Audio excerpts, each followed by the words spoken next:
बिस्मिल्लाहिर्रहमानिर्रहीम। आप देख रहे हैं सही सेक्शन। आज हम बना रहे हैं क्रीमी दही भलियाँ। तो शुरू करते हैं। अल्लाह ताला का नाम लेकर सबसे पहले आपने बाउल के अंदर 2 अदद आलू बॉयल करके शामिल कर देने काट के। आपने मोटी जो पकौड़ियाँ होती हैं वो भिगो कर और उसको निचोड़ कर जब नरम हो जाए तो वो शामिल कर देनी है।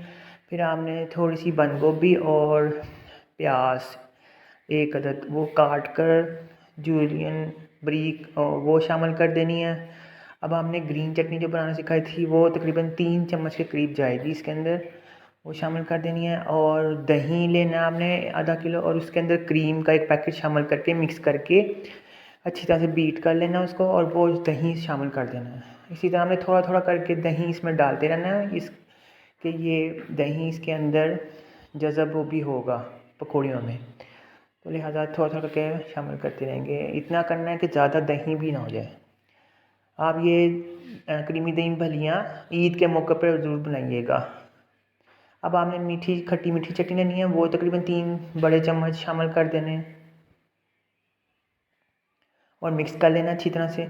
अब 1 चाय का चम्मच चाट मसाला डालना है और मिक्स कर लेना है।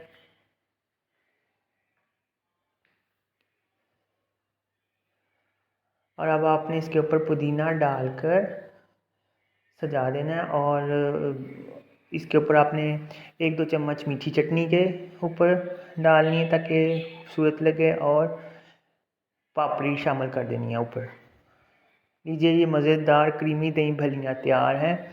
अब मुझे इजाज़त दीजिए और मेरे चैनल को सब्सक्राइब कर दीजिएगा, लाइक कर दीजिएगा और फॉलो कर दीजिएगा। अल्लाह हाफ़िज़।